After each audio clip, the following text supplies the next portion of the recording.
بسم الله الرحمن الرحيم.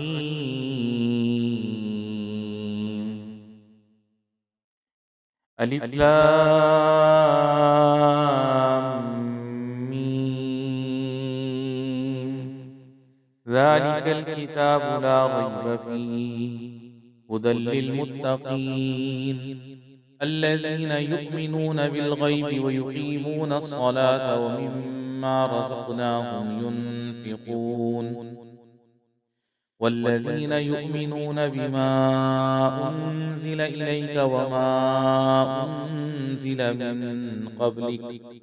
وبالآخرة هم يوقنون أولئك على هدى من ربهم وأولئك هم المفلحون.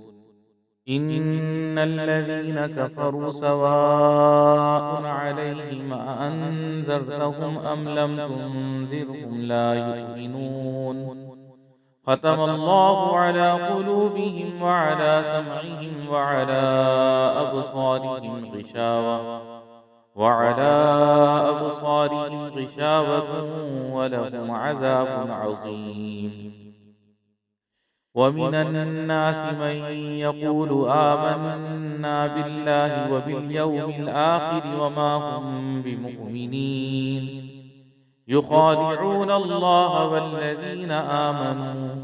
وما يخدعون إلا أنفسهم وما يشعرون. في قلوبهم مرض فزادهم الله مرضا ولهم عذاب أليم بما كانوا يكذبون.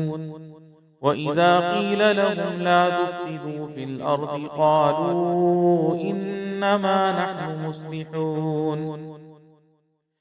ألا إنهم هم المفسدون ولكن لا يشعرون. وإذا قيل لهم آمنوا كما آمن الناس قالوا أنؤمن كما آمن السفهاء. ألا إنهم هم السفهاء ولكن لا يعلمون. وإذا لقوا الذين آمنوا قالوا آمنا وإذا خلوا إلى شياطينهم قالوا إنا معكم إنما نحن مستهزئون. الله يستهزئ بهم ويمدهم في طغيانهم يعمهون. أولئك الذين اشتروا الضلالة بالهدى فما ربحت تجارتهم وما كانوا مهتدين. مثلهم كمثل الذي استوقد نارا فلما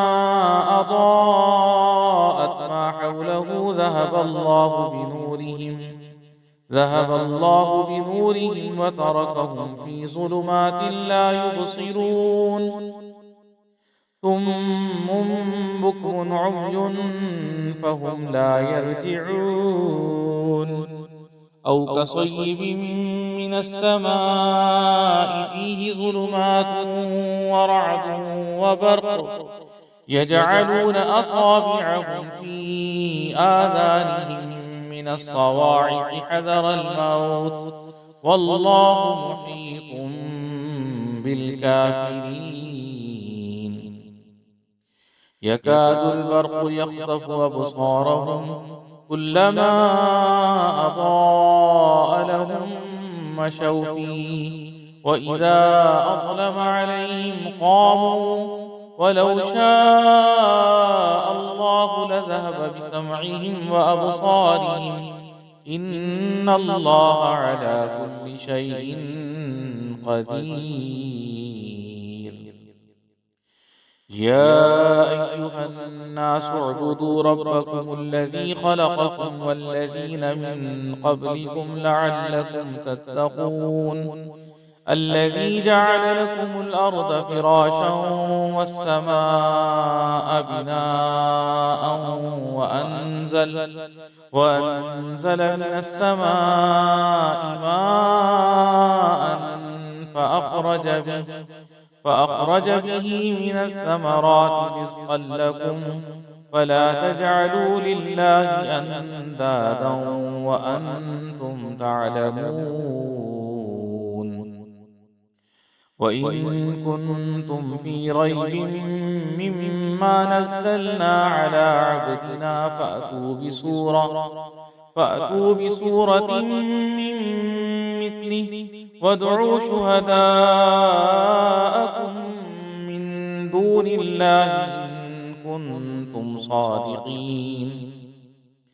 فإن لم تفعلوا ولن تفعلوا فاتقوا النار التي وقودها الناس والحجارة أعدت للكافرين. وبشر الذين آمنوا وعملوا الصالحات أن لهم جنات تجري من تحتها الأنهار كلما رزقوا منها من ثمرة رزقا قالوا هذا الذي رزقنا من قبل وأتوا به متشابها ولهم فيها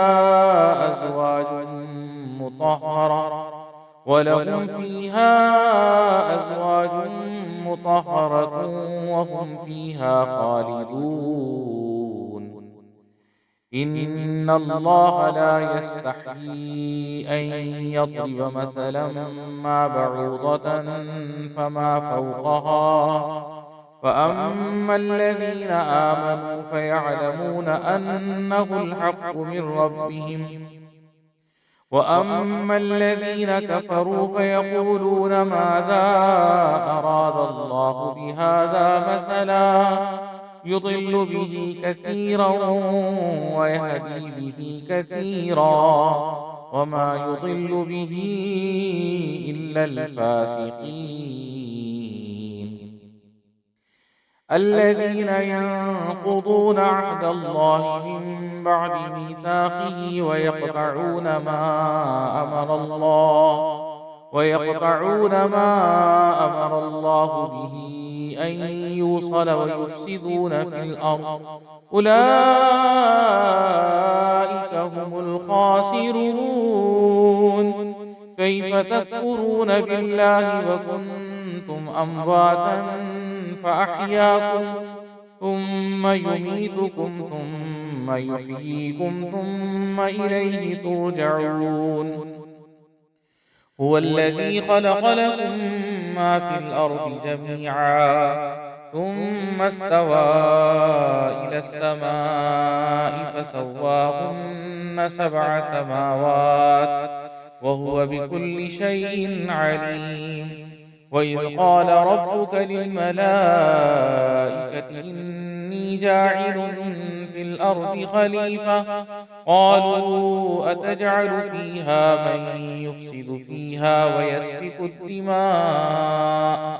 ونحن نسبح بحمدك ونقدس لك قال إني أعلم ما لا تعلمون. وعلم آدم الأسماء كلها ثم عرضهم على الملائكة فقال أنبئوني بأسماء هؤلاء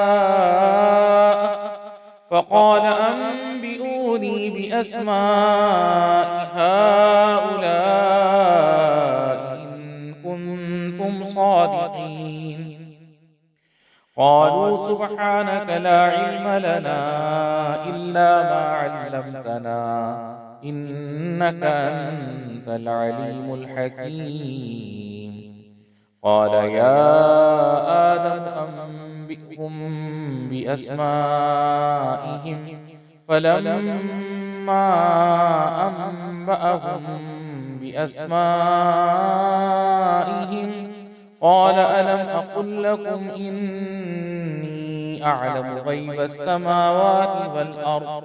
وأعلم ما تبدون وما كنتم تكتمون. وإذ قلنا للملائكة اسجدوا لآدم فسجدوا إلا إبليس أبى واستكبر وكان من الكافرين. وقلنا يا آدم اسكن أنت وزوجك الجنة وكلا منها رغدا حيث شئتما ولا تقربا هذه الشجرة فتكونا من الظالمين. فأزلهما الشيطان عنها فأخرجهما مما كانا فيه وقلنا اهبطوا بعضكم لبعض عدو ولكم في الأرض مستقر ومتاع إلى حين. فتلقى آدم من ربه كلمات فتاب عليه إنه هو التواب الرحيم. قلنا اهبطوا منها جميعا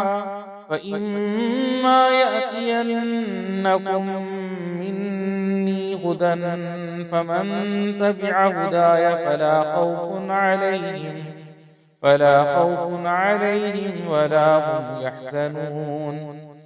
والذين كفروا وكذبوا بآياتنا أولئك أصحاب النار هم فيها خالدون. يا بني إسرائيل اذكروا نعمتي التي أنعمت عليكم وأوفوا بعهدي أوف بعهدكم وإياي فارهبون. وآمنوا بما أنزلت مصدقا لما معكم ولا تكونوا أول كافر به ولا تشتروا بآياتي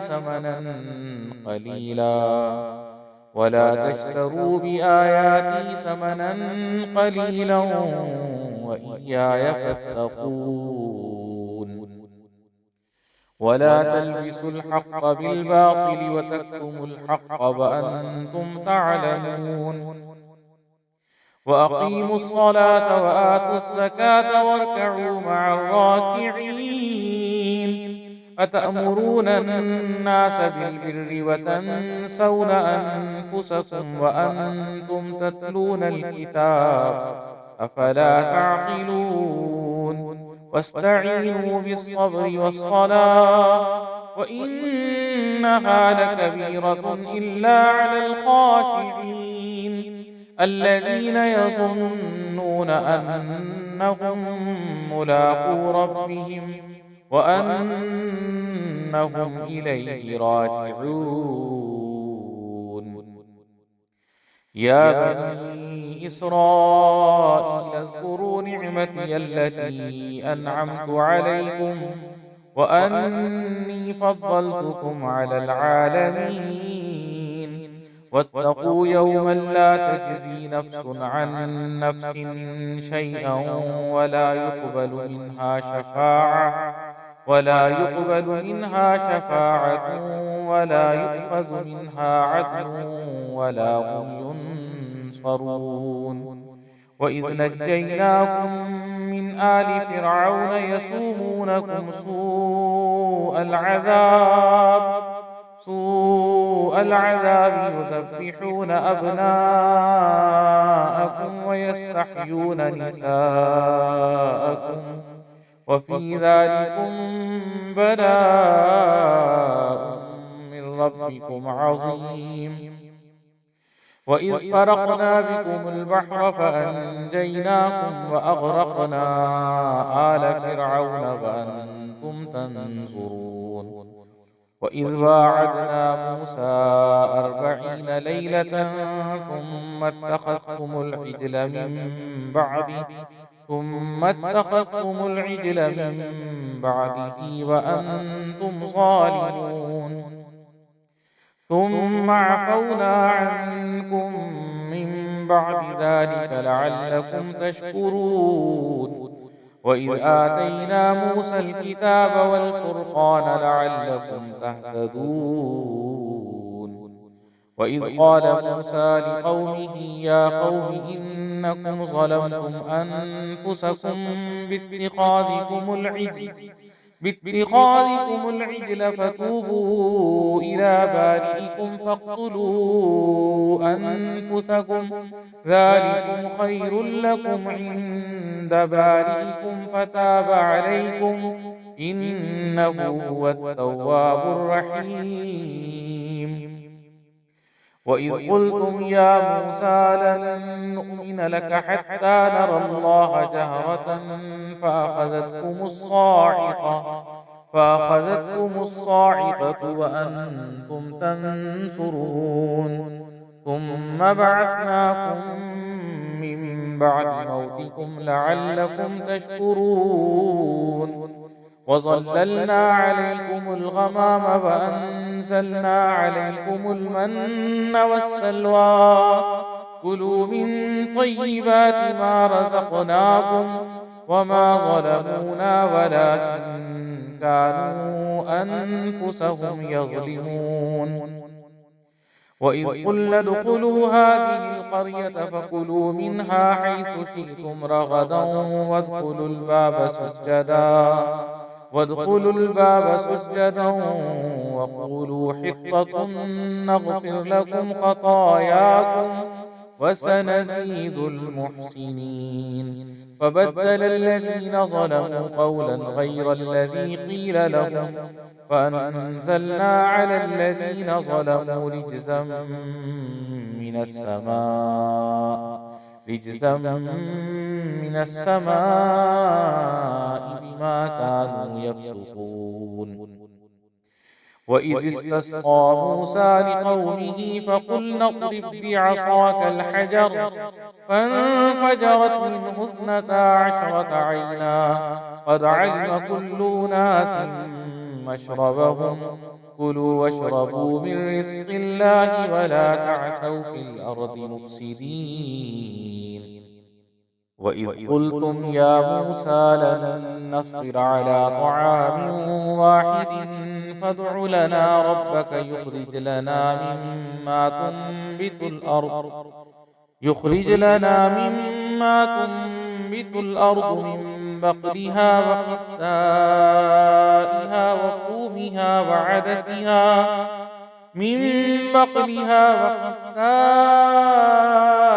وفومها وعدسها وبصلها قال أتستبدلون الذي هو أدنى بالذي هو خير اهبطوا مصرا فإن لكم ما سألتم وضربت عليهم الذلة والمسكنة وباءوا بغضب من الله ذلك بأنهم كانوا يكفرون بآيات الله ويقتلون النبيين بغير الحق ذلك بما عصوا وكانوا يعتدون إن الذين آمنوا والذين هادوا والنصارى والصابئين من آمن بالله واليوم الآخر وعمل صالحا فلهم أجرهم عند ربهم ولا خوف عليهم ولا هم يحزنون وإذ أخذنا ميثاقكم ورفعنا فوقكم الطور خذوا ما آتيناكم بقوة واذكروا ما فيه لعلكم تتقون ثم توليتم من بعد ذلك فلولا فضل الله عليكم ورحمته لكنتم من الخاسرين ولقد علمتم الذين اعتدوا منكم في السبت فقلنا لهم كونوا قردة خاسئين فجعلناها نكالا لما بين يديها وما خلفها وموعظة للمتقين. وإذ قال موسى لقومه إن الله يأمركم أن تذبحوا بقرة قالوا أتتخذنا هزوا قال أعوذ بالله أن أكون من الجاهلين. قالوا ادع لنا ربك يبين لنا ما هي قال إنه يقول إنها بقرة لا فارض ولا بكر عوان بين ذلك فافعلوا ما تؤمرون.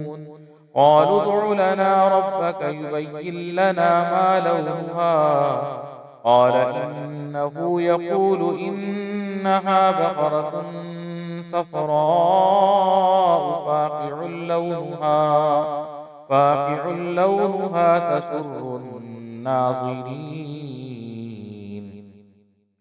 قالوا ادع لنا ربك يبين لنا ما هي إن البقرة تشابه علينا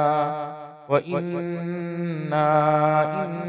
شاء الله لمهتدون. قال إنه يقول إنها بقرة لا ذلول تثير الأرض ولا تسقي الحرث مسلمة لا شية فيها. قالوا الآن جئت بالحق فذبحوها وما كادوا يفعلون. وإذ قتلتم نفسا فادارأتم فيها والله مخرج ما كنتم تكتمون. فقلنا اضربوه ببعضها كذلك يحيي الله الموتى ويريكم آياته لعلكم تعقلون. ثم قست قلوبكم من بعد ذلك فهي كالحجارة أو أشد قسوة وإن من الحجارة لما يتفجر منه الأنهار وإن منها لما يشقق فيخرج منه الماء وإن منها لما يهبط من خشية الله وما الله بغافل عما تعملون. أفتطمعون أن يؤمنوا لكم وقد كان فريق منهم يسمعون كلام الله ثم يحرفونه من بعد ما عقلوه وهم يعلمون.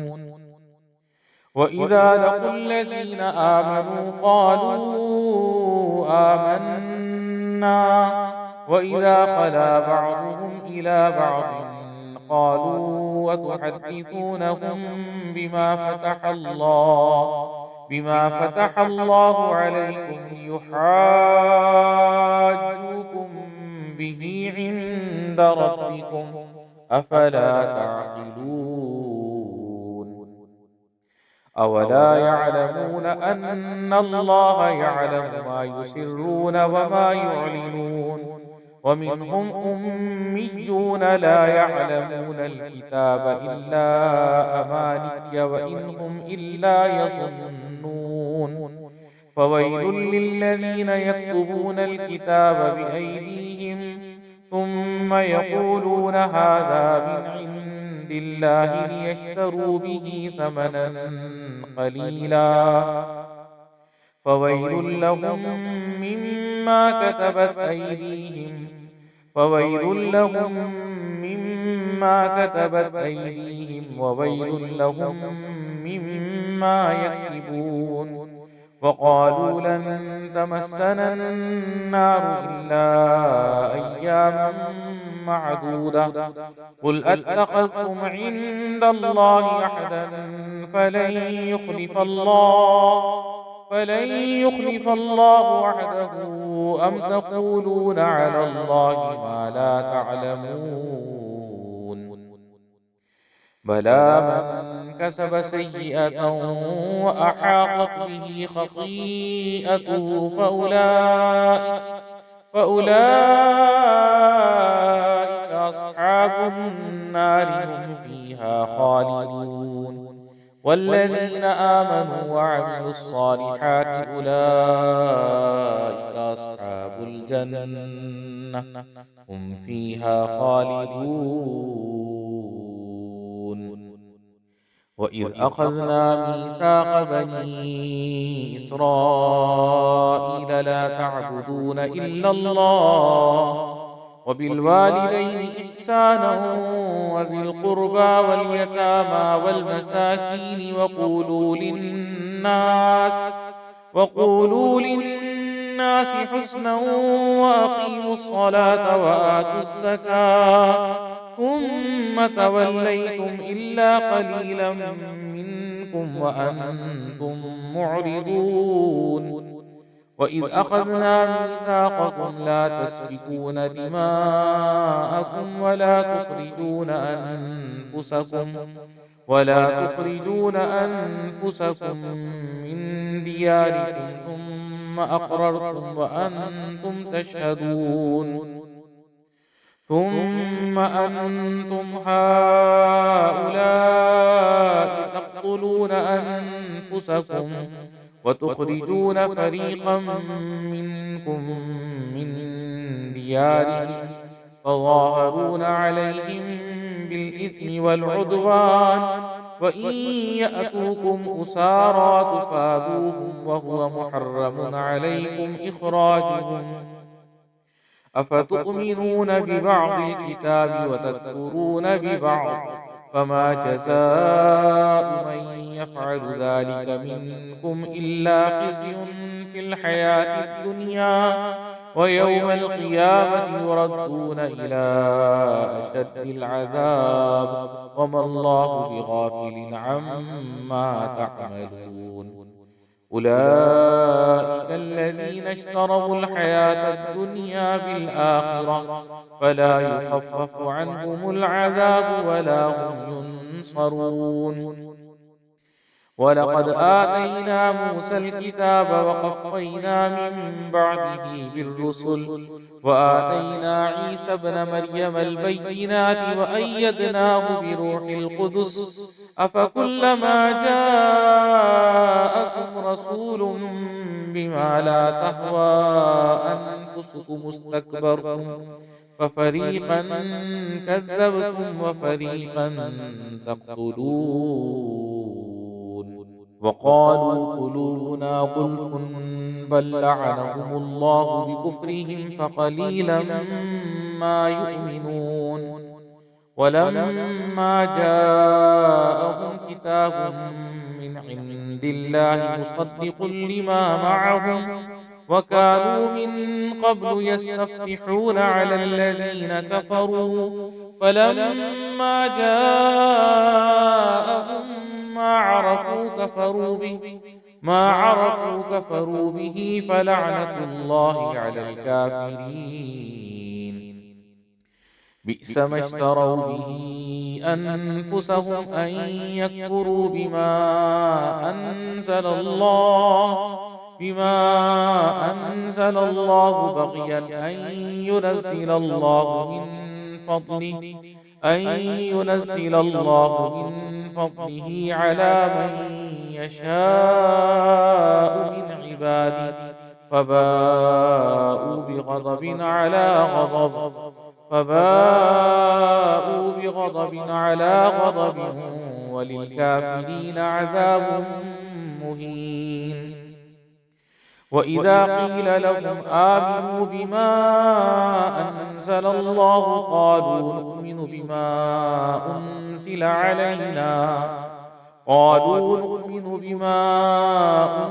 علينا ويكفرون بما وراءه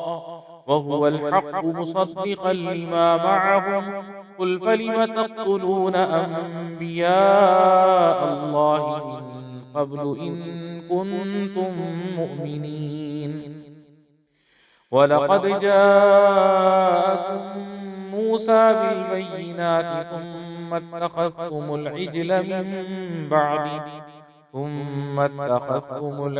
من بعده وأنتم ظالمون. وإذ أخذنا ميثاقكم ورفعنا فوقكم الطور خذوا ما آتيناكم بقوة واسمعوا. قالوا سمعنا وعصينا وأشربوا في قلوبهم العجل بكفرهم. قل بئس ما يأمركم به إيمانكم إن كنتم مؤمنين. قل إن كانت لكم الدار الآخرة عند الله خالصة من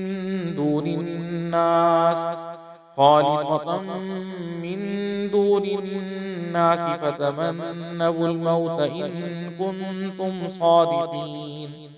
ولن يتمنوه أبدا بما قدمت أيديهم والله عليم بالظالمين.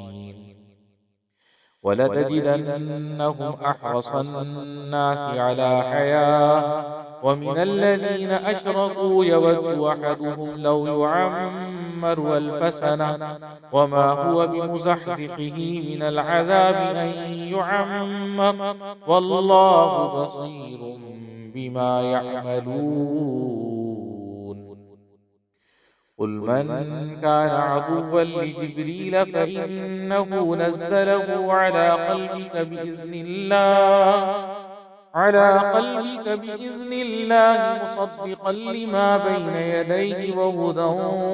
وبشرى للمؤمنين. من كان عدوا لله وملائكته ورسله وجبريل وميكال فإن الله عدو للكافرين. ولقد أنزلنا إليك آيات بينات وما يكفر بها إلا الفاسقون. أفكلما عاهدوا وحدا نبذه فريق منهم بل أكثرهم لا يؤمنون. ولما جاءهم رسول من عند الله مصدق لما معهم نبذ فريق من الذين أوتوا كتاب الله وراء ظهورهم كأنهم لا يعلمون. واتبعوا ما تتلو الشياطين على ملك سليمان وما كفر سليمان ولكن الشياطين كفروا يعلمون الناس السحر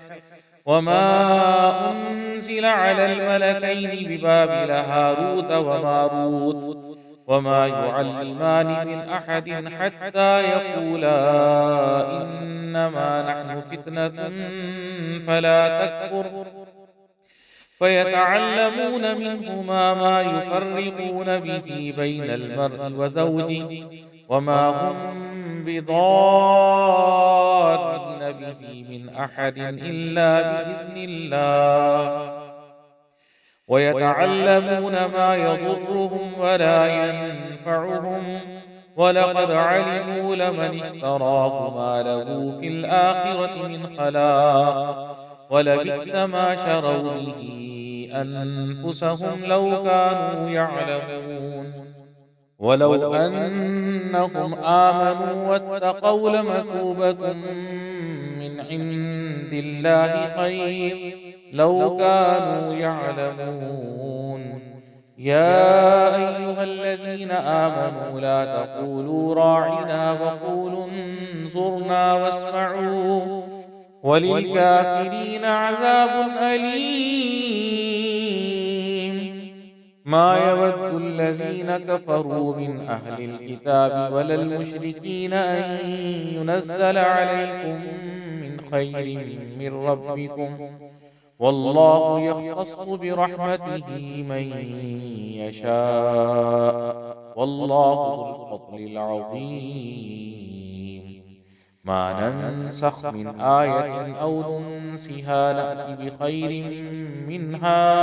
أو مثلها. ألم تعلم أن الله على كل شيء قدير. ألم تعلم أن الله له ملك السماوات والأرض وما لكم من دون الله من ولي ولا نصير أم تريدون أن تسألوا رسولكم كما سئل موسى من قبل ومن يتبدل الكفر بالإيمان فقد ضل سواء السبيل ود كثير من أهل الكتاب لو يردونكم من بعد إيمانكم كفارا حسدا من عند أنفسهم من بعد ما تبين لهم الحق فاعفوا واصفحوا حتى يأتي الله بأمره إن الله على كل شيء قدير وأقيموا الصلاة وآتوا الزكاة وما تقدموا لأنفسكم من خير تجدوه عند الله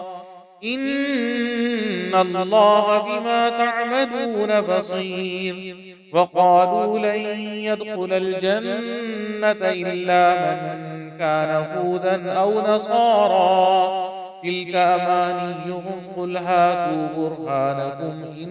كنتم صادقين بلى من أسلم وجهه لله وهو محسن فله أجره عند ربه ولا خوف عليهم ولا هم يحزنون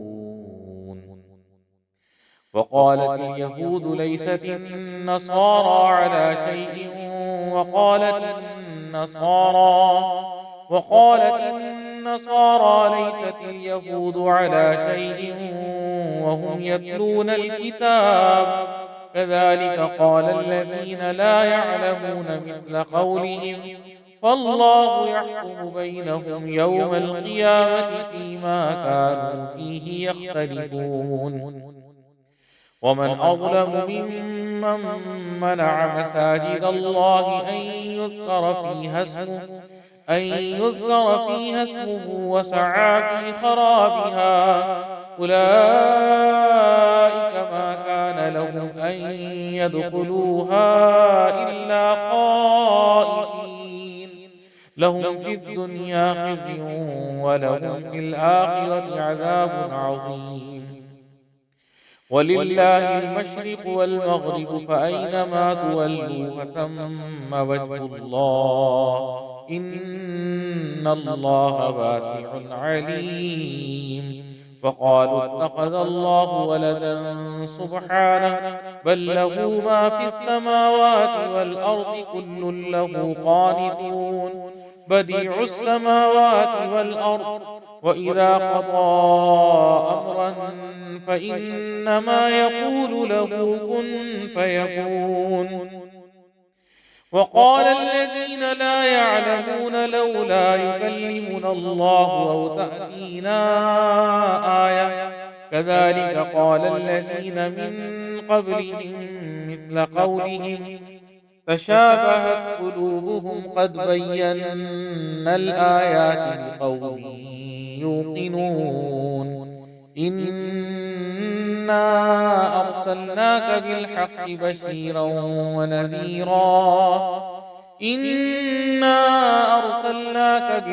بشيرا ونذيرا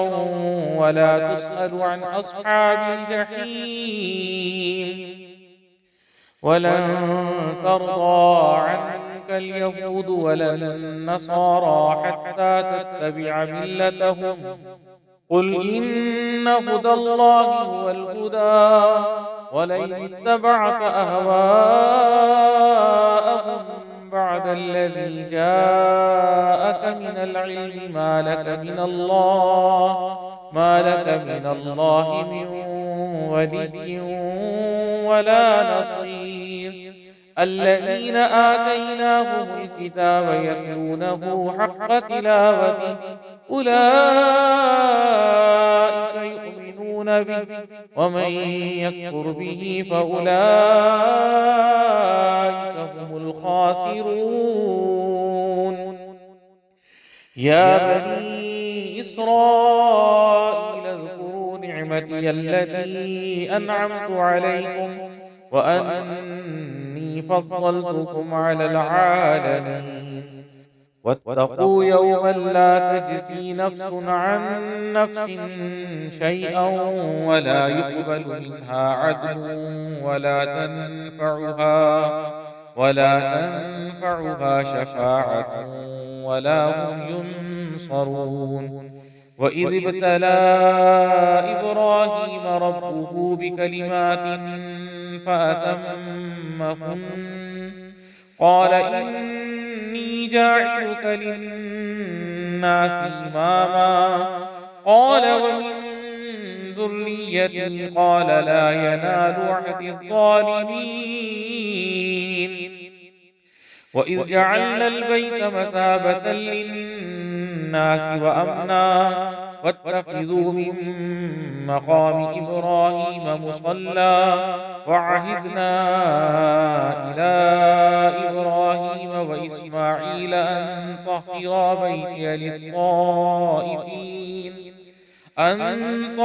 بيتي للطائفين والعاكفين والركع السجود. وإذ قال إبراهيم رب اجعل هذا بلدا آمنا وارزق أهله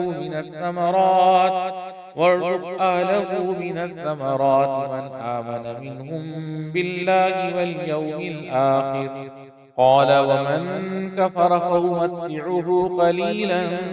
ثم أضطره إلى عذاب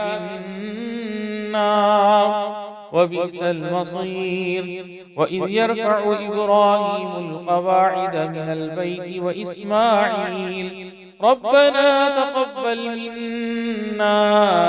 إنك أنت السميع العليم ربنا واجعلنا مسلمين لك ومن ذريتنا أمة مسلمة لك وأرنا مناسكنا وتب علينا إنك أنت التواب الرحيم ربنا وابعث فيهم رسولا منهم يتلو عليهم آياتك ويعلمهم الكتاب والحكمة ويزكيهم إنك أنت العزيز الحكيم. ومن يرغب عن ملة إبراهيم إلا من سفه نفسه ولقد اصطفيناه في الدنيا وإنه في الآخرة لمن الصالحين. إذ قال له ربه أسلم قال أسلمت لرب العالمين. ووصى بها إبراهيم بنيه ويعقوب يا بني إن الله اصطفى لكم الدين فلا تموتن إلا وأنتم مسلمون. أم كنتم شهداء إذ حضر يعقوب الموت إذ قال لبنيه ما تعبدون من بعدي قالوا نعبد إلهك وإله آبائك إبراهيم وإسماعيل وإسحاق إلها واحدا ونحن له مسلمون. تلك أمة قد خلت لها ما كسبت ولكم ما كسبتم ولا تسألون عما كانوا يعملون. وقالوا كونوا هودا أو نصارى تهتدوا قل بل ملة إبراهيم حنيفا وما كان من المشركين. قولوا آمنا بالله وما أنزل إلينا وما أنزل إلى إبراهيم وإسماعيل وإسحاق ويعقوب والأسباط وما أوتي موسى وعيسى وما أوتي النبيون من ربهم لا نفرق بين أحد منهم ونحن له مسلمون. فإن آمنوا بمثل ما آمنتم به فقد اهتدوا، وإن تولوا فإنما هم في شقاق، فسيكفيكهم الله وهو السميع العليم. صبغة الله، ومن أحسن من الله صبغة ونحن له عابدون. قل أتحاجوننا في الله وهو ربنا وربكم ولنا أعمالنا ولكم أعمالكم ونحن له مخلصون. أم تقولون إن إبراهيم وإسماعيل وإسحاق ويعقوب والأسباط كانوا هودا أو نصارى؟ قل أأنتم أعلم أم الله؟ ومن أظلم ممن كتم شهادة عنده من الله، وما الله بغافل عما تعملون. تلك أمة قد خلت لها ما كسبت ولكم ما كسبتم ولا تسألون عما كانوا يعملون.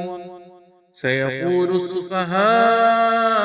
من الناس ما ولاهم عن قبلتهم التي كانوا عليها، قل لله المشرق والمغرب يهدي من يشاء إلى صراط مستقيم. وكذلك جعلناكم أمة وسطا لتكونوا شهداء على الناس ويكون الرسول عليكم شهيدا. وما جعلنا القبلة التي كنت عليها إلا لنعلم من يتبع الرسول ممن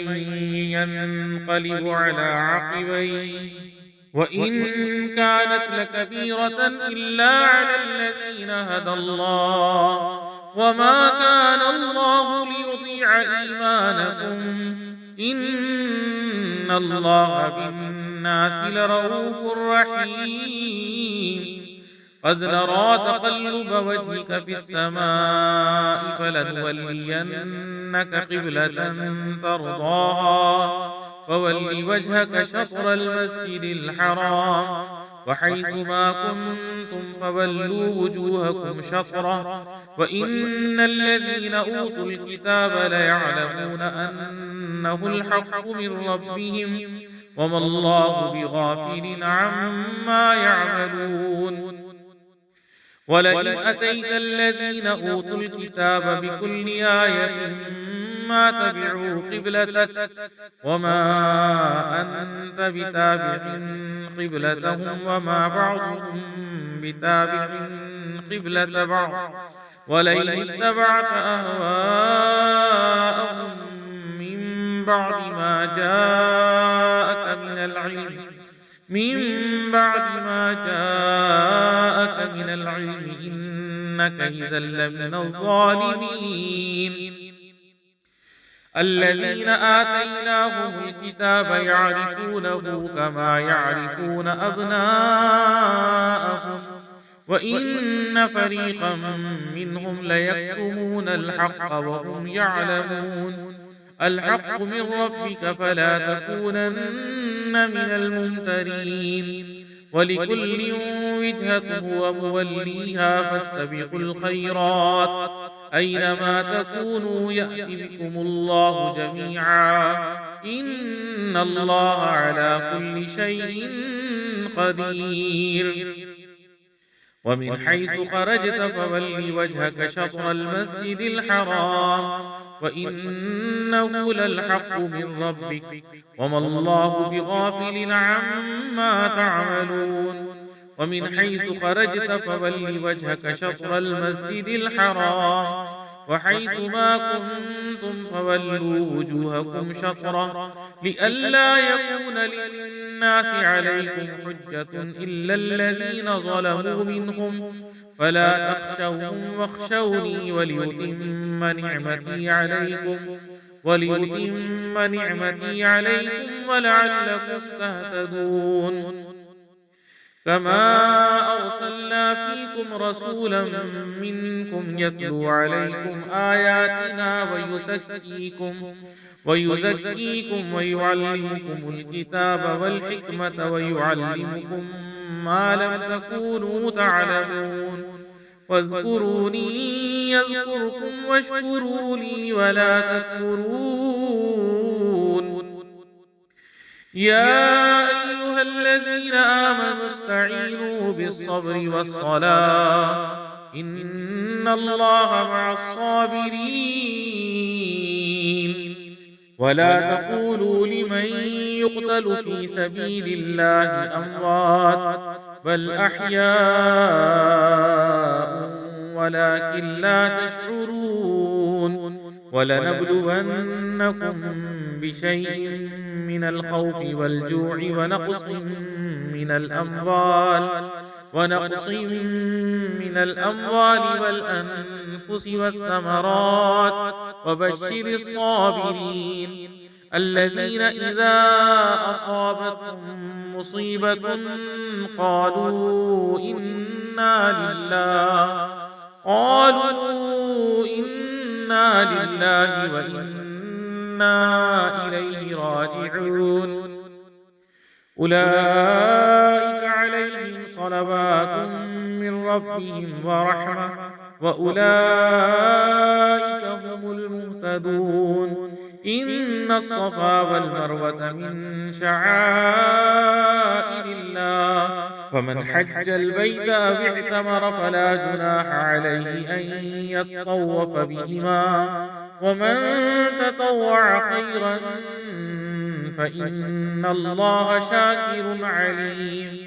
إن الذين يكتمون ما أنزلنا من البينات والهدى من بعد ما بيناه للناس في الكتاب أولئك يلعنهم الله ويلعنهم اللاعنون إلا الذين تابوا وأصلحوا وبينوا فأولئك أتوب عليهم وأنا التواب الرحيم إن الذين كفروا وماتوا وهم كفار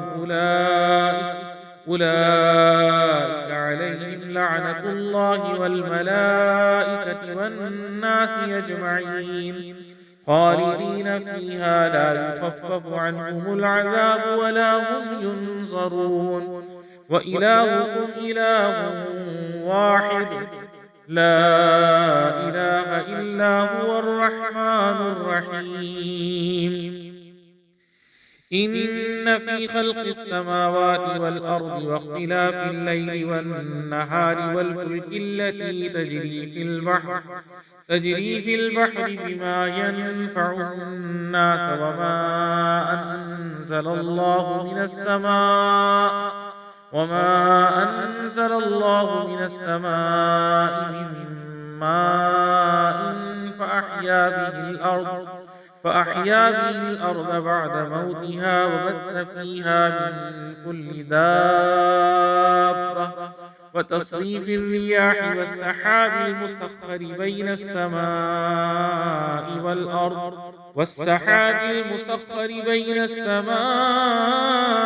والأرض لآيات لقوم يعقلون ومن الناس من يتخذ من دون الله أندادا يحبونهم كحب الله والذين آمنوا أشد حبا لله ولو يرى الذين ظلموا إذ يرون العذاب أن القوة لله جميعا وأن الله شديد العذاب إذ تبرأ الذين اتبعوا من الذين اتبعوا ورأوا العذاب وتقطعت بهم الأسباب وقال الذين اتبعوا لو أن لنا كرة فنتبرأ منهم كما تبرأوا منا كذلك يريهم الله أعمالهم حسرات عليهم وما هم بخارجين من النار يا أيها الناس كلوا مما في الأرض حلالا طيبا ولا تتبعوا خطوات الشيطان إنه لكم عدو مبين إنما يأمركم بالسوء والفحشاء وأن تقولوا على الله ما لا تعلمون وإذا قيل لهم اتبعوا ما أنزل الله قالوا بل نتبع ما ألفينا عليه آباءنا أولو كان آباؤهم لا يعقلون شيئا ولا يهتدون ومثل الذين كفروا كمثل الذي ينعق بما لا يسمع إلا دعاء ونداء ثم بكم عمي فهم لا يعقلون يا أيها الذين آمنوا كلوا من طيبات ما رزقناكم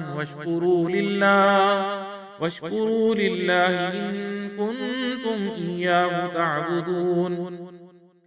إنما حرم عليكم الميتة والدم ولحم الخنزير وما أهل به لغير الله فمن اضطر غير باغ ولا عاد فلا إثم عليه إن الله غفور رحيم إن الذين يكتمون ما أنزل الله من الكتاب ويشترون به ثمنا قليلا أولئك ما يأكلون في بطونهم إلا النار ولا يكلمهم الله يوم القيامة ولا يزكيهم ولهم عذاب أليم أولئك الذين اشتروا الضلالة بالهدى والعذاب بالمغفرة فما أصبرهم على النار ذلك بأن الله نزل الكتاب بالحق وإن الذين اختلفوا في الكتاب لفي شقاق بعيد ليس البر أن تولوا وجوهكم قبل المشرق والمغرب ولكن البر من آمن بالله واليوم الآخر والملائكة والكتاب والنبيين وآتى المال على حبه ذوي القربى واليتامى والمساكين وابن السبيل والسائلين وفي الرقاب وأقام الصلاة وآتى الزكاة والموفون بعهدهم إذا عاهدوا والصابرين في البأساء والضراء وحين البأس أولئك الذين صدقوا وأولئك هم المتقون يا أيها الذين آمنوا كتب عليكم القصاص في القتلى الحر بالحر والعبد بالعبد والأنثى بالأنثى فمن عفي له من أخيه شيء فاتباع بالمعروف وأداء إليه بإحسان ذلك تخفيف من ربكم ورحمة فمن اعتدى بعد ذلك فله عذاب أليم. ولكم في القصاص حياة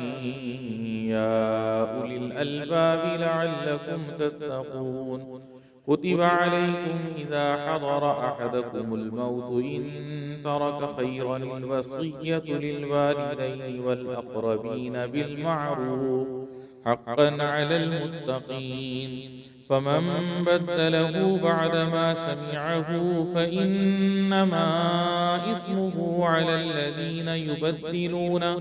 إن الله سميع عليم. فمن خاف من موص جنفا أو إثما فأصلح بينهم فلا إثم عليه إن الله غفور رحيم. يا أيها الذين آمنوا كتب عليكم الصيام كما كتب على الذين من قبلكم لعلكم تتقون. أياما معدودات. فمن كان منكم مريضا أو على سفر فعدة من أيام أخر. وعلى الذين يطيقونه فدية طعام مسكين. فمن تطوع خيرا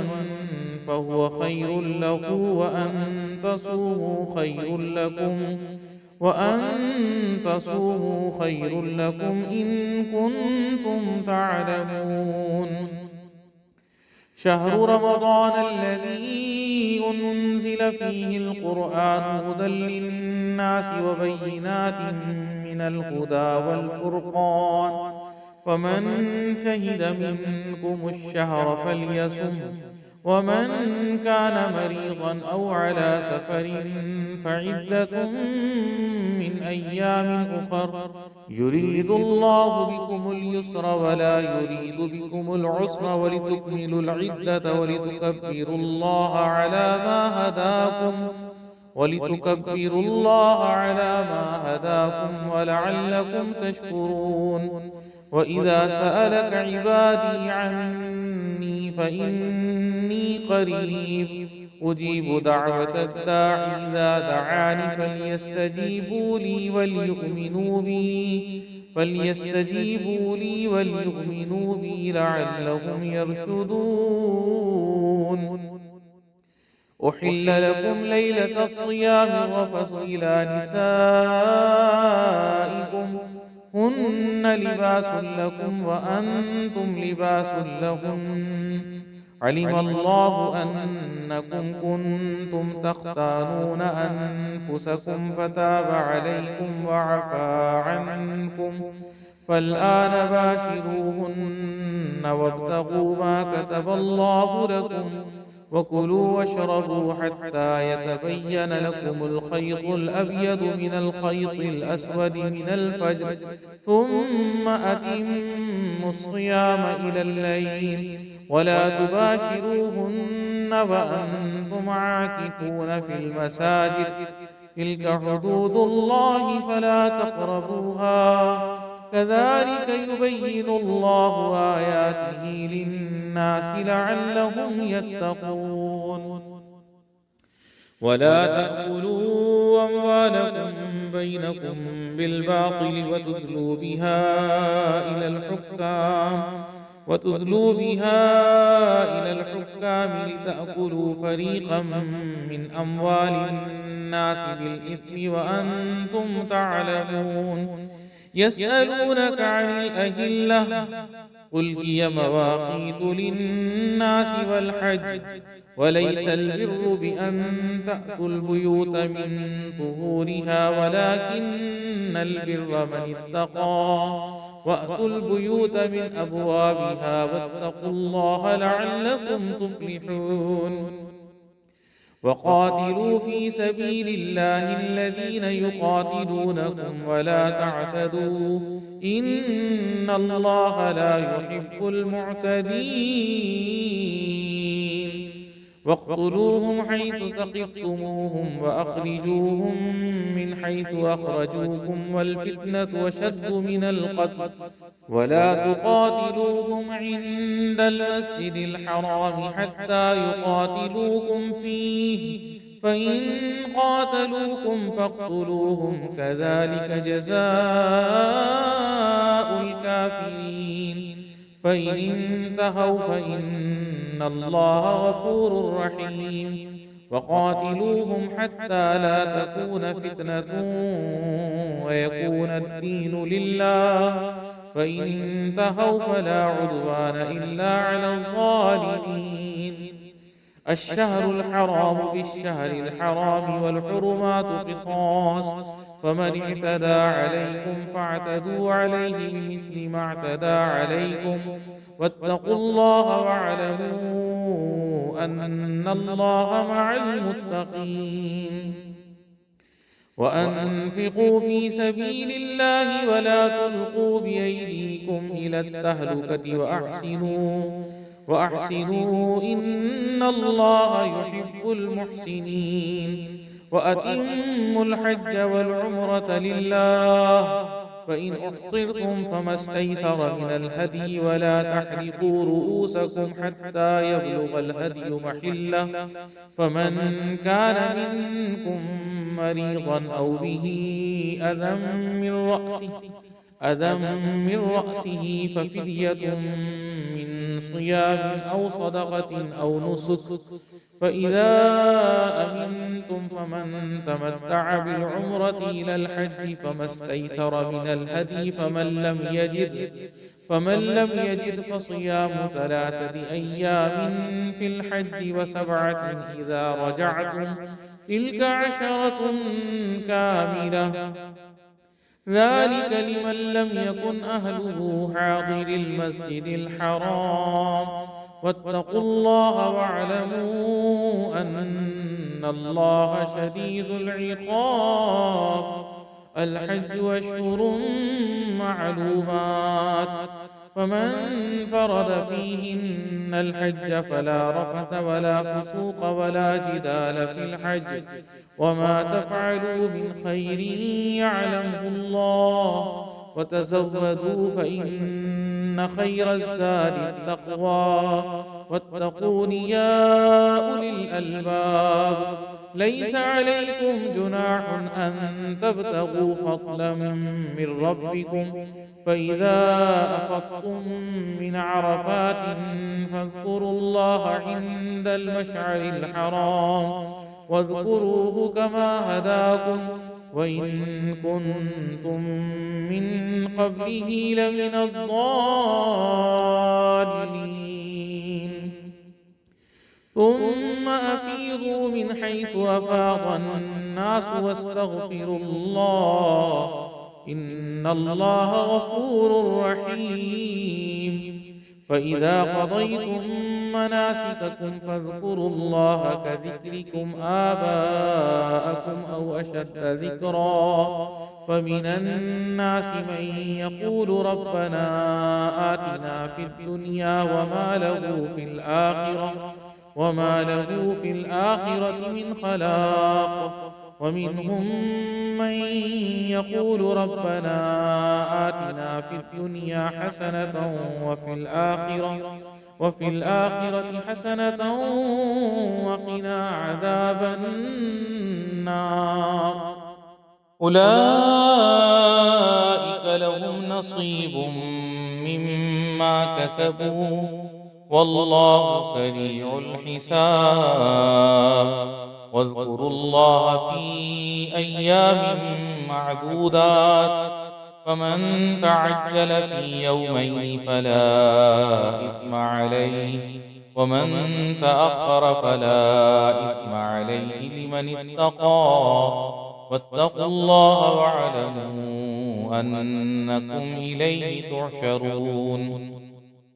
ومن الناس من يعجبك قوله في الحياة الدنيا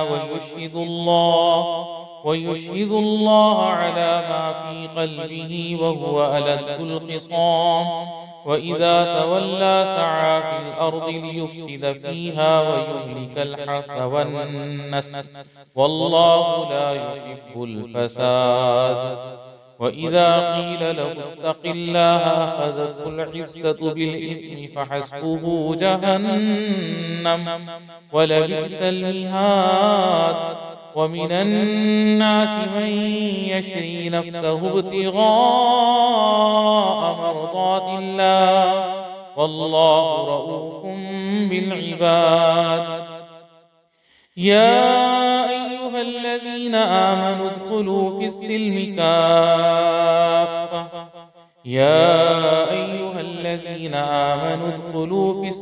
كافة ولا تتبعوا خطوات الشيطان إنه لكم عدو مبين. فإن زللتم من بعد ما جاءتكم البينات فاعلموا أن الله عزيز حكيم. هل ينظرون إلا أن يأتيهم الله في ظلل من الغمام والملائكة وقضي الأمر وإلى الله ترجع الأمور. سل بني إسرائيل كم آتيناهم من آية بينة ومن يبدل نعمة الله من بعد ما جاءته فإن الله شديد العقاب. زين للذين كفروا الحياة الدنيا ويسخرون من الذين آمنوا والذين اتقوا فوقهم يوم القيامة والله يرزق من يشاء بغير حساب. كان الناس أمة واحدة فبعث الله النبيين مبشرين ومنذرين وأنزل معهم الكتاب بالحق ليحكم بين الناس فيما اختلفوا فيه وما اختلف فيه إلا الذين أوتوه من بعد ما جاءتهم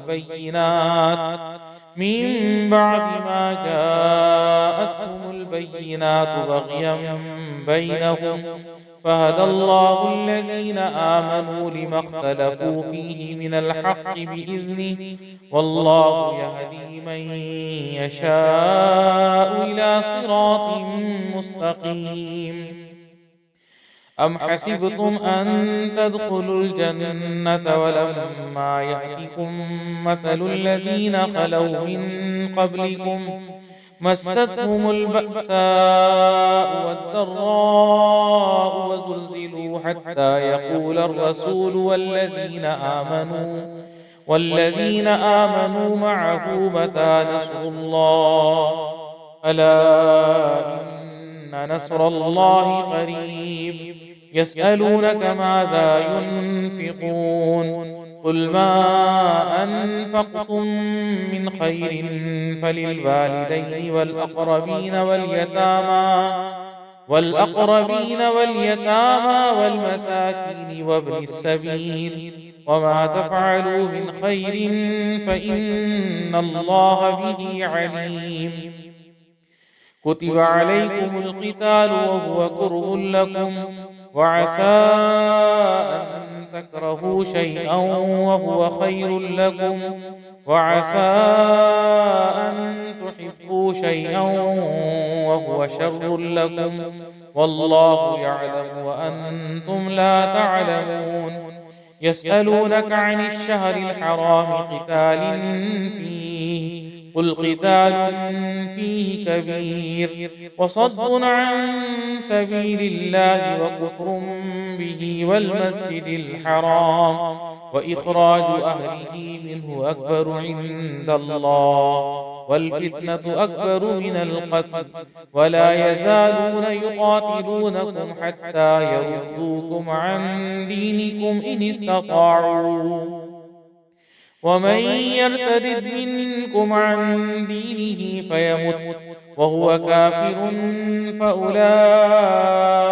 حبطت أعمالهم في الدنيا والآخرة وأولئك أصحاب النار هم فيها خالدون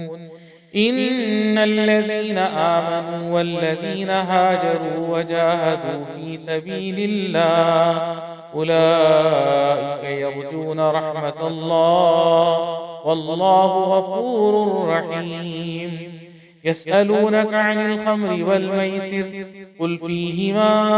إثم كبير ومنافع للناس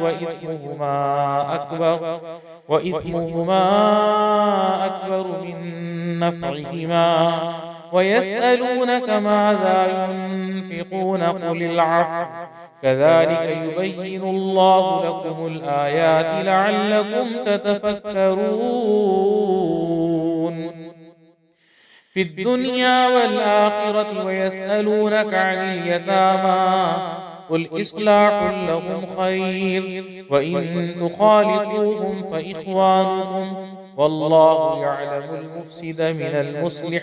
ولو شاء الله لأعنتكم إن الله عزيز حكيم ولا تنكحوا المشركات حتى يؤمن ولأمة مؤمنة خير من مشركة ولو أعجبتكم ولا تنكحوا المشركين حتى يؤمنوا ولعبد مؤمن خير من مشرك ولو أعجبكم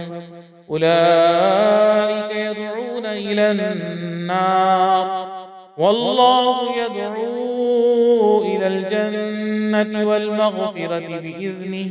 ويبين آياته للناس لعلهم يتذكرون ويسألونك عن المحيض قل هو أذى فاعتزلوا النساء في المحيض ولا تقربوهن حتى يطهرن فإذا تطهرن فأتوهن من حيث أمركم الله إن الله يحب التوابين ويحب المتطهرين نساؤكم حرث لكم فأتوا حرثكم أنى شئتم وقدموا لأنفسكم واتقوا الله واعلموا أنكم ملاقوه وبشر المؤمنين ولا تجعلوا الله عرضة لأيمانكم أن تبروا وتتقوا وتصلحوا بين الناس والله سميع عليم لا يؤاخذكم الله باللغو في أيمانكم ولكن يؤاخذكم بما كسبت قلوبكم والله غفور حليم للذين يؤلون من نسائهم تربص 4 أشهر فإن فاءوا فإن الله غفور رحيم وإن عزموا الطلاق فإن الله سميع عليم والمطلقات يتربصن بأنفسهن 3 قروء ولا يحل لهن أن يكتمن ما خلق الله في أرحامهن إن كن يؤمن بالله واليوم الآخر وبعولتهن أحق بردهن في ذلك إن أرادوا إصلاحا ولهن مثل الذي عليهن بالمعروف وللرجال عليهن درجة والله عزيز حكيم الطلاق مرتان فإمساك بمعروف أو تسريح بإحسان ولا يحل لكم أن تأخذوا مما آتيتموهن شيئا إلا أن يخافا ألا يقيما حدود الله فإن خفتم ألا يقيما حدود الله فلا جناح عليهما فيما افتدت به تلك حدود الله فلا تعتدوها ومن يتعد حدود الله فأولئك هم الظالمون فإن طلقها فلا تحل له من بعد حتى تنكح زوجا غيره فإن طلقها فلا جناح عليهما أن يتراجعا إن ظنا أن يقيما حدود الله وتلك حدود الله يبينها لقوم يعلمون وإذا طلقتم النساء فبلغن أجلهن فأمسكوهن بمعروف أو سرحوهن بمعروف ولا تمسكوهن ضرارا لتعتدوا ومن يفعل ذلك فقد ظلم نفسه ولا تتخذوا آيات الله هزوا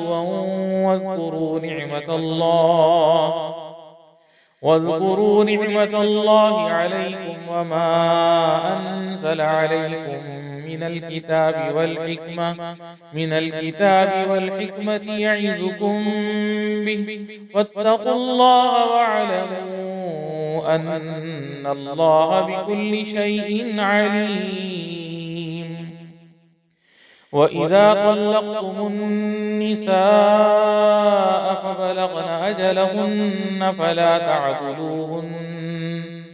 فلا تعضلوهن أن ينكحن أزواجهن إذا تراضوا بينهم بالمعروف ذلك يوعظ به من كان منكم يؤمن بالله واليوم الآخر ذلكم أزكى لكم وأطهر والله يعلم وأنتم لا تعلمون والوالدات يرضعن أولادهن حولين كاملين لمن أراد أن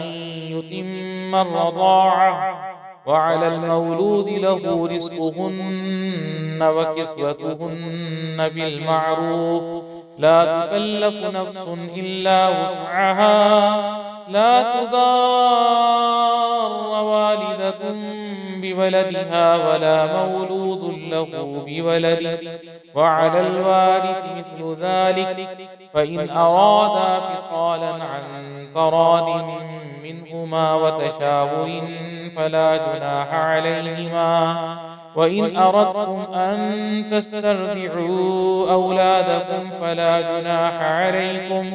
فلا جناح عليكم إذا سلمتم ما آتيتم بالمعروف واتقوا الله واعلموا أن الله بما تعملون بصير والذين يتوفون منكم ويذرون أزواجا يتربصن بأنفسهن 4 أشهر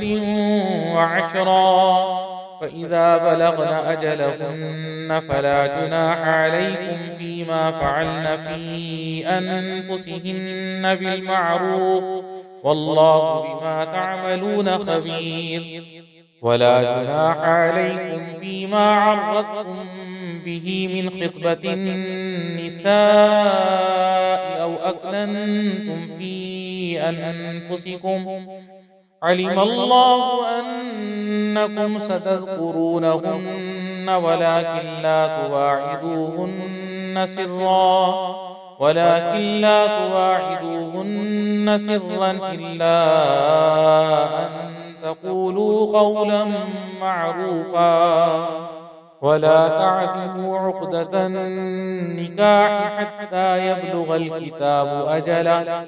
واعلموا أن الله يعلم ما في أنفسكم فاحذروه واعلموا أن الله غفور حليم لا جناح عليكم إن طلقتم النساء ما لم تمسوهن أو تفرضوا لهن فريضة ومتعوهن على الموسع قدره وعلى المقتر قدره متاعا بالمعروف حقا على المحسنين وإن طلقتموهن من قبل أن تمسوهن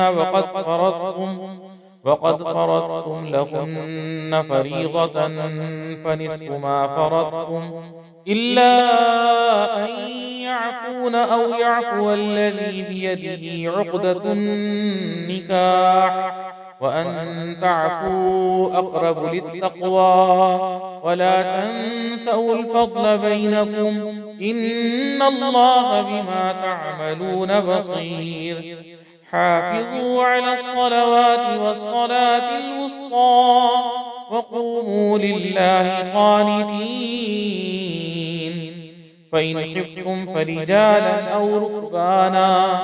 فإذا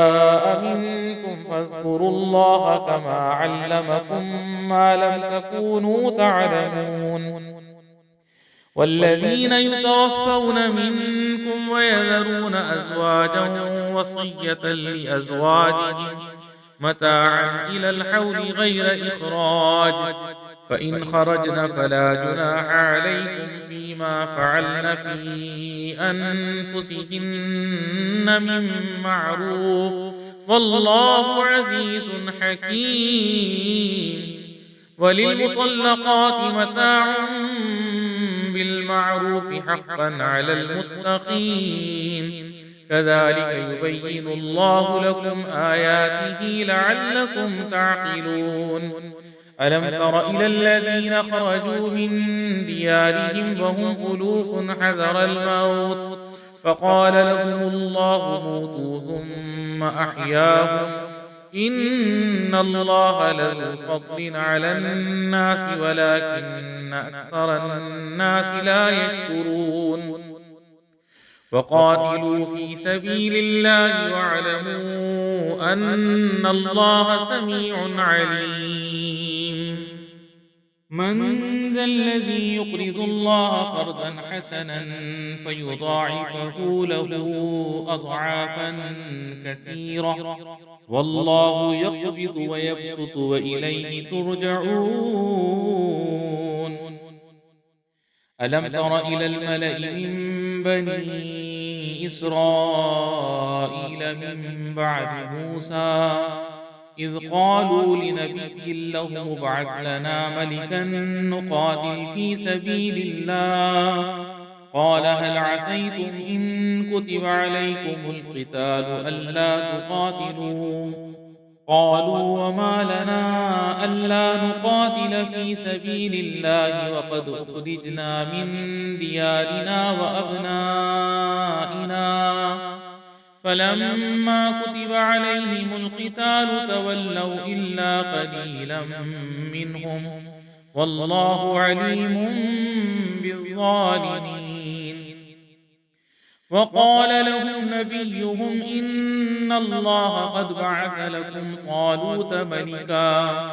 قالوا أنى يكون له الملك علينا ونحن أحق بالملك منه ولم يؤت سعة من المال قال إن الله اصطفاه عليكم وزاده بسطة في العلم والجسم والله يؤتي ملكه من يشاء والله واسع عليم وقال لهم نبيهم إن آية ملكه أن يأتيكم التابوت فيه سكينة من ربكم وبقية مما ترك آل موسى وآل هارون تحمله الملائكة إن في ذلك لآية لكم إن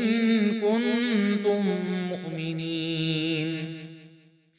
فلما فصل طالوت بالجنود قال إن الله مبتليكم بنهر فمن شرب منه فليس مني ومن لم يطعمه فإنه مني إلا من اغترف غرفة بيده فشربوا منه إلا قليلا منهم فلما جاوزه هو والذين آمنوا معه قالوا لا طاقة لنا اليوم بجالوت وجنوده قال الذين يظنون أنهم ملاقو الله كم من فئة قليلة غلبت فئة كثيرة بإذن الله والله مع الصابرين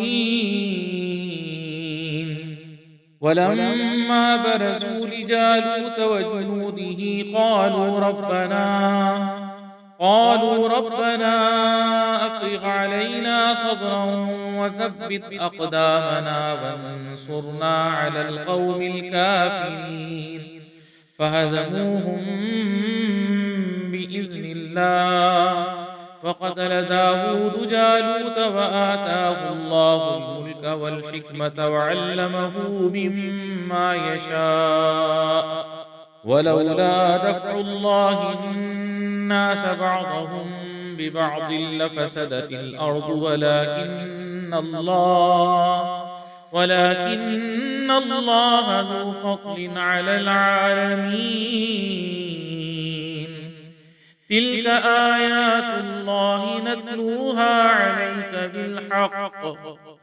تلك آيات الله نتلوها عليك بالحق وإنك لمن المرسلين تلك الرسل فضلنا بعضهم على بعض منهم من كلم الله ورفع بعضهم درجات وآتينا عيسى ابن مريم البينات وأيدناه بروح القدس ولو شاء الله ما اقتتل الذين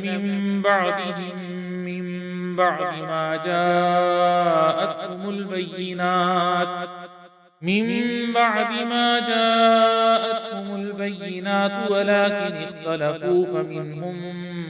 من آمن ومنهم من كفر ولو شاء الله ما اقتتلوا ولكن الله يفعل ما يريد يا أيها الذين آمنوا أنفقوا مما رزقناكم من قبل أن يأتي يوم لا بيع فيه ولا خلة ولا شفاعة والكافرون هم الظالمون الله لا إله إلا هو الحي القيوم لا تأخذه سنة ولا نوم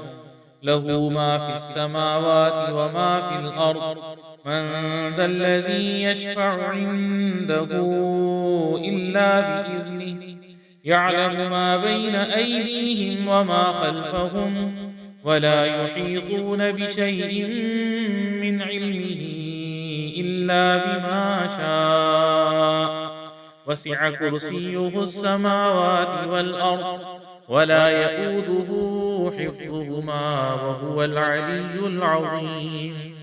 لا إكراه في الدين قد تبين الرشد من الغي فمن يكفر بالطاغوت ويؤمن بالله فقد استمسك بالعروة الوثقى لا انفصام لها والله سميع عليم. الله ولي الذين آمنوا يخرجهم من الظلمات إلى النور والذين كفروا أولياؤهم الطاغوت يخرجونهم من النور إلى الظلمات أولئك أصحاب النار هم فيها خالدون.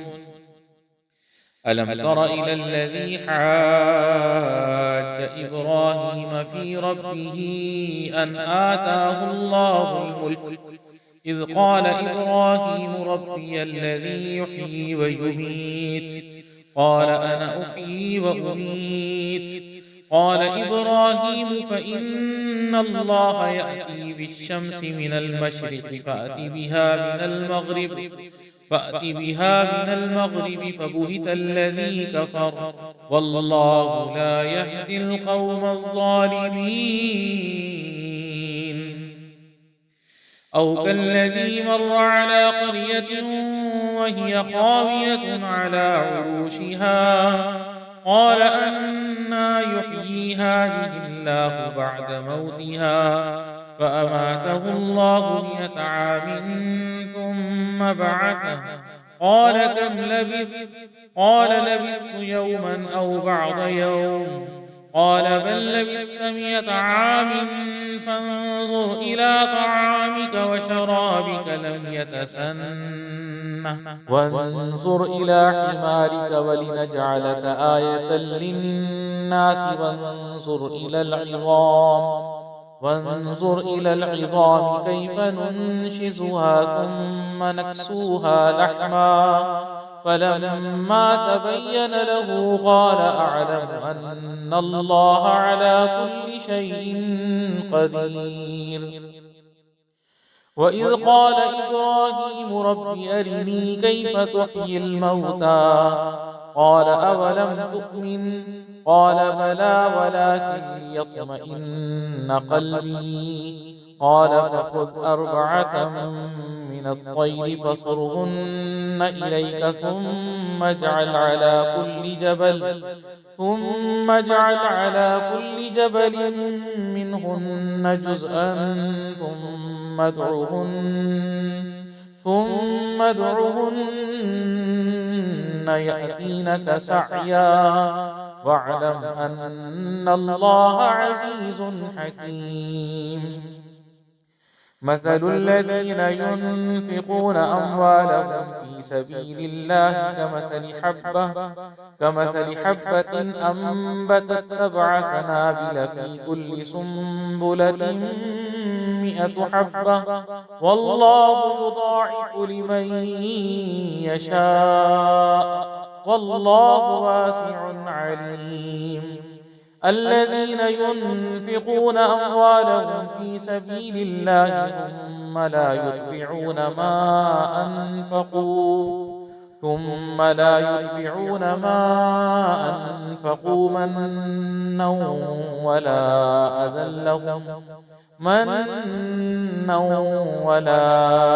لهم أجرهم عند ربهم ولا خوف عليهم ولا هم يحزنون. قول معروف ومغفرة خير من صدقة يتبعها أذى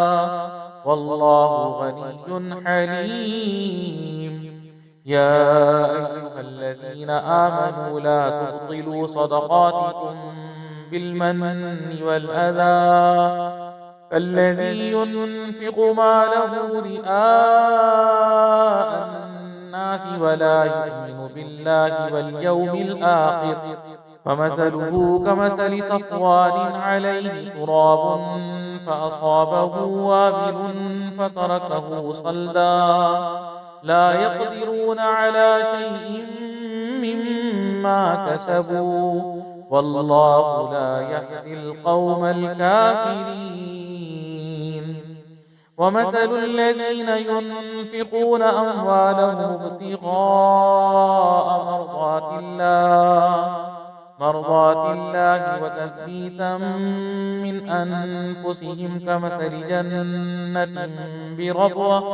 كمثل جنة بربوة أصابها وابل فآتت أكلها ضعفين فإن لم يصبها وابل فطل والله بما تعملون بصير أيود أحدكم أن تكون له جنة من نخيل وأعناب تجري من تحتها الأنهار له فيها من كل الثمرات وأصابه الكبر وله ذرية ضعفاء فأصابها إعصار فيه نار فاحترقت كذلك يبين الله لكم الآيات لعلكم تتفكرون يا أيها الذين آمنوا أنفقوا من طيبات ما كسبتم ومما أخرجنا لكم من الأرض ولا تيمموا الخبيث منه تنفقون ولستم بآخذيه إلا أن تغمضوا فيه واعلموا أن الله غني حميد الشيطان يعدكم الفقر ويأمركم بالفحشاء والله يعدكم مغفرة منه وفضلا والله واسع عليم يؤتي الحكمة من يشاء ومن يؤت الحكمة فقد أوتي خيرا كثيرا وما يذكر إلا أولو الألباب وما أنفقتم من نفقة أو نذرتم من نذر فإن الله يعلم وما للظالمين من أنصار إن تبدوا الصدقات فنعما هي وإن تخفوها وتؤتوها الفقراء فهو خير لكم ويكفر عنكم من سيئاتكم والله بما تعملون خبير ليس عليك هداهم ولكن الله يهدي من يشاء وما تنفقوا من خير فلأنفسكم وما تنفقون إلا ابتغاء وجه الله وما تنفقوا من خير يوفى إليكم وأنتم لا تظلمون للفقراء الذين أحصروا في سبيل الله لا يستطيعون ضربا في الأرض يحسبهم الجاهل أغنياء من التعفف تعرفهم بسيماهم لا يسألون الناس إلحافا وما تنفقوا من خير فإن الله به عليم الذين ينفقون أموالهم بالليل والنهار سرا وعلانية فلهم أجرهم عند ربهم ولا خوف عليهم ولا هم يحزنون الذين يأكلون الربا لا يقومون إلا كما يقوم الذي يتخبطه الشيطان من المس ذلك بأنهم قالوا إنما البيع مثل الربا وأحل الله البيع وحرم الربا فمن جاءه موعظة موعظة من ربه فانتهى فله ما سلف وأمره إلى الله ومن عاد فأولئك أصحاب النار هم فيها خالدون يمحق الله الربا ويربي الصدقات والله لا يحب كل كفار أثيم إن الذين آمنوا وعملوا الصالحات وأقاموا الصلاة وآتوا الزكاة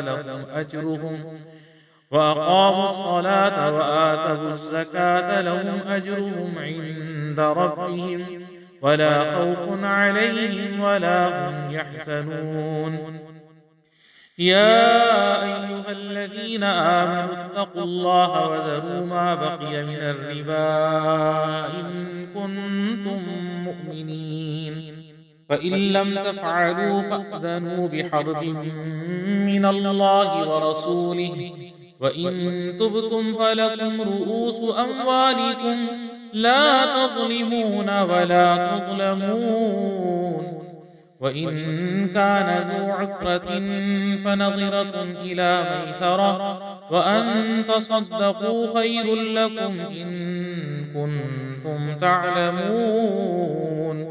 واتقوا يوما ترجعون فيه إلى الله ثم توفى كل نفس ما كسبت وهم لا يظلمون يا أيها الذين آمنوا إذا تداينتم بدين إلى أجل مسمى فاكتبوه وليكتب بينكم كاتب بالعدل ولا يأب كاتب أن يكتب كما علمه الله فليكتب وليملل الذي عليه الحق وليتق الله ربه ولا يبخس منه شيئا فإن كان الذي عليه الحق سفيها أو ضعيفا أو لا يستطيع أن يمل هو فليملل وليه بالعدل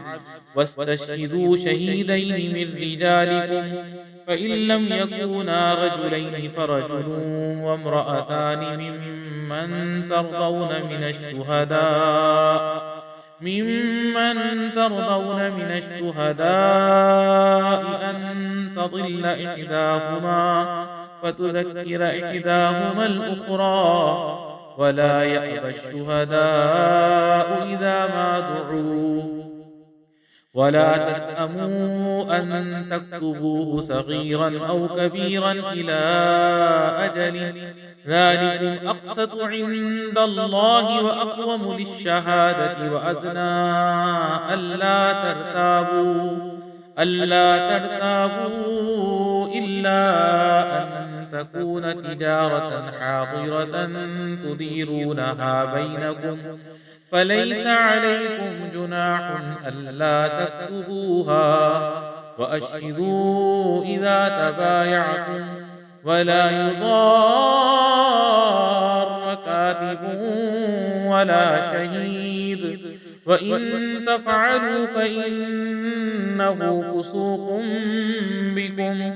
واتقوا الله ويعلمكم الله والله بكل شيء عليم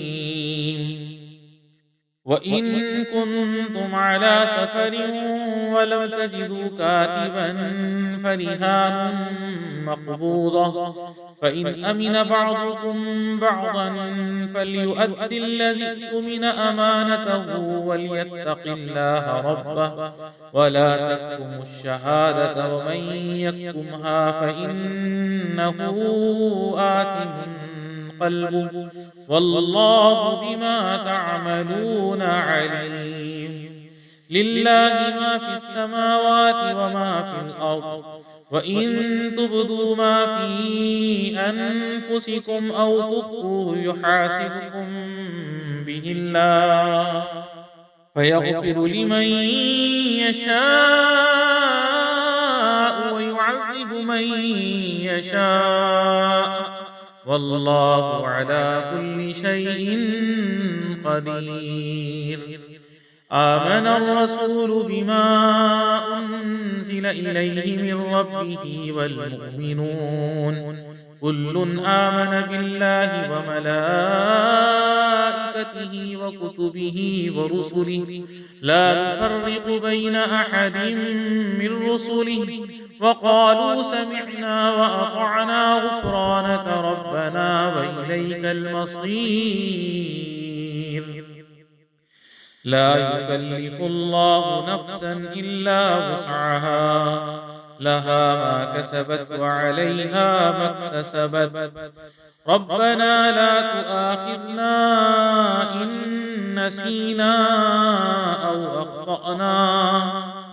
ربنا ولا تحمل علينا إصرا كما حملته على الذين من قبلنا ربنا ولا تحملنا ما لا طاقة لنا به واعف عنا واغفر لنا